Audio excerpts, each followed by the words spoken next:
Bonjour, ravi de vous retrouver sur le plateau de Village Semences au Salon international de l'agriculture avec Will Agri. Et justement, nous allons parler de semences et de ces petites graines qui font les grandes cultures avec notre invité, Loïc Rajou. Bonjour. Bonjour. Alors, vous êtes professeur à AgroParisTech, spécialiste des semences. Alors, pour commencer, je dirais que le monde, l'univers de la semence, c'est un univers très discret, mais totalement indispensable. Alors oui, effectivement, la semence est un objet vivant, passionnant, puisqu'il est à la base de l'agriculture et des productions agricoles d'origine végétale. C'est des filières extrêmement organisées à l'international. En France, on a la chance d'avoir une des filières semences les plus performantes du monde.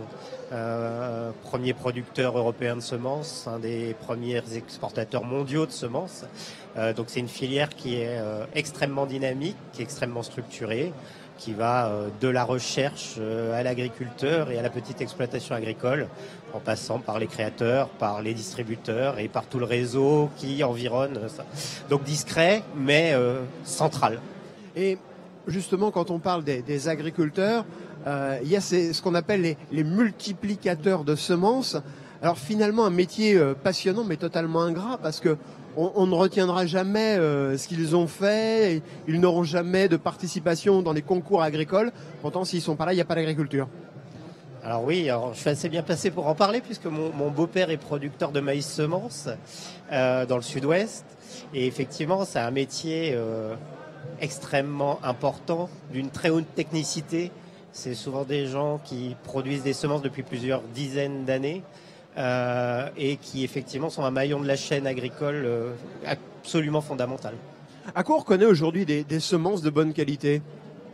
Uniquement au fait qu'il y ait marqué sur l'emballage semences françaises?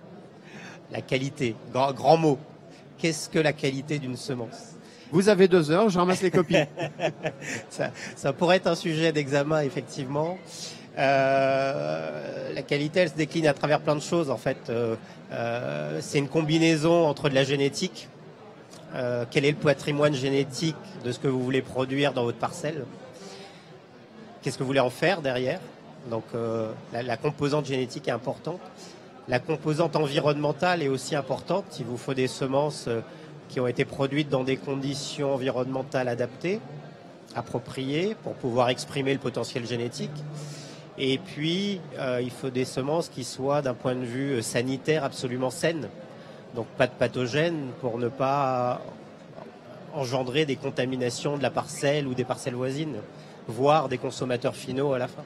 Et les semences entre celles que nous utilisons aujourd'hui, que les agriculteurs utilisent aujourd'hui, et celles que leurs arrière-grands-parents utilisaient, ces semences ont beaucoup changé? Extrêmement. Parce que, vu de l'extérieur, pour nous, citadins, on se dit... Du blé ou du maïs, c'est du blé ou du maïs. Vous savez, si vous prenez le catalogue français des semences, il y a à peu près 2000 variétés de blé inscrites aujourd'hui. Donc effectivement, il y a du choix, il y a de la diversité.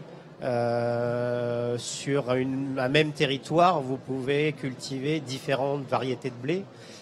Alors souvent on parle des grandes cultures, mais on peut parler aussi des potagères, des tomates, des courgettes, des concombres, des poireaux, etc. Et là aussi il y a une diversité génétique cultivée qui est incroyable, qu'on n'imagine pas. Et surtout, il ne faut pas la raisonner sur un pas de temps ponctuel. Il ne faut pas dire on regarde aujourd'hui qu'est-ce qui est cultivé. Il faut raisonner cette diversité génétique cultivée sur des pas de temps de l'ordre de 10 à 15 ans. Combien de diversité de génotypes, combien de variétés on cultive sur ce pas de temps-là pour une espèce donnée. Et effectivement, là, vous voyez qu'il y a un turnover important, variétal, pour un certain nombre d'espèces, alors notamment chez les grandes cultures, où effectivement, ce qui était cultivé il y a 5-6 ans en blé, c'est pas forcément ce qui est cultivé aujourd'hui, et c'est pas ce qui sera cultivé dans 5-6 ans. Pourquoi? Parce que les conditions de culture changent, la réglementation change en termes d'intrants, en termes de pesticides utilisés, utilisables, en termes de fertilisants utilisés, utilisables, en termes de conditions de climat. Justement, en termes de conditions de climat, on parle beaucoup depuis quelques années du bouleversement climatique, du réchauffement climatique. Est-ce que ça veut dire aussi que les spécialistes des semences travaillent aujourd'hui sur des semences peut-être plus résistantes à ce stress climatique, peut-être des choses qui seraient habituellement plutôt cultivées dans le sud, je pense notamment au Maroc, en Algérie, en Tunisie par exemple? Alors, absolument. Dans les caractères qualitatifs, c'est réussir à avoir des plantes qui vont vous produire des semences de haute qualité germinative, à fort potentiel génétique de production, dans des conditions environnementales les plus larges possibles. Donc conditions environnementales, climat. Est-ce que je suis capable de produire du blé à 10 degrés ou de produire du blé à 35 degrés? Et est-ce que la même variété est capable de faire ça? Aujourd'hui, c'est difficile. On s'aperçoit qu'à travers l'amélioration à la fois de la génétique, mais aussi par des aspects de traitement de semences, de choses comme ça, on peut améliorer la gamme, ce que j'appelle la gamme permissive de culture en fait. On va augmenter la perception de la plante à s'adapter à des conditions de l'environnement variables. Donc c'est valable pour le climat, c'est valable pour les pathogènes. Et est-ce que avoir une plante, par exemple, ou une graine qui va bien se comporter face à un stress de température, face au bouleversement climatique, qui ne nécessitera pas ou moins d'utilisation de produits de synthèse, est-ce que ça, c'est pas chercher le mouton à 5 pattes? Ou c'est le Saint Graal pour le chercheur que vous êtes? Je pense que il faut voir ça d'une manière complètement progressive, incrémentielle, où on sait qu'on ne va pas avoir effectivement le mouton à 5 pattes du jour au lendemain. Et le mouton à 5 pattes, on l'a aujourd'hui à travers 10 000 ans d'histoire de l'agriculture, 15 000 ans d'histoire de l'agriculture, où depuis la sédentarisation de l'homme, on a commencé à cultiver, à choisir des variétés, des génotypes, de la diversité génétique adaptée aux besoins alimentaires principalement. Et ça, on a créé des nouvelles variétés, des nouvelles espèces qui sont aujourd'hui les espèces cultivées du jour. Alors oui, il y a des nouveaux défis, il y a des nouveaux enjeux. On veut moins de pesticides, on veut moins de molécules de synthèse. Ok. Si on veut moins de ça, il faudra forcément augmenter la diversité génétique et le potentiel génétique de ce qu'on peut cultiver pour trouver justement ce mouton à 5 pattes, ce Graal du moment qui, j'insiste, sur le pas de temps, ce qui est bien aujourd'hui ne sera pas forcément la meilleure variété demain. Et donc là encore, ça nécessite des efforts sur les aspects biotechnologiques, amélioration des plantes, sélection génétique relativement important. Et donc, on ne peut pas avoir les deux. On ne peut pas dire, d'un côté, on ne veut pas de produits phytosanitaires, on ne veut pas d'intrants, on ne veut pas de produits de synthèse, on ne veut pas de chimie, mais on ne veut pas non plus de biotech. Et si on veut réduire la chimie, ça passera nécessairement par un déploiement important des biotechnologies végétales. Alors justement, aujourd'hui, on en parle, ça a été l'actualité de ce salon, il y a cette fameuse décision du Conseil d'État. Est-ce que justement, ça ne va pas à l'encontre de ce que vous dites aujourd'hui? Finalement, on dit que tout ça, ça ressemblerait, allez, pour faire simple pour nos amis téléspectateurs qui ne sont pas agriculteurs, ça reviendra à faire des OGM cachés.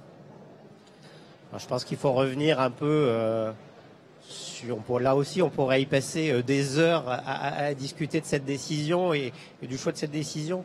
Je pense qu'il y a souvent une incompréhension de ce que c'est qu'un événement de modification d'un génome. On met tout dans le même panier. OGM, mutagénèse, sélection. Je pense qu'il faut vraiment redéfinir les choses avec les bons mots. Et là encore, évaluer le potentiel d'amélioration. Qu'est-ce qui nous permet de répondre aux exigences environnementales, sociétales et aux besoins en termes de sécurité alimentaire et d'usage? Et c'est uniquement en raisonnant ça qu'effectivement on arrivera probablement à débloquer un certain nombre de verrous. Je pense qu'il faut aussi communiquer, tout mettre dans le même panier en termes de modification de génome.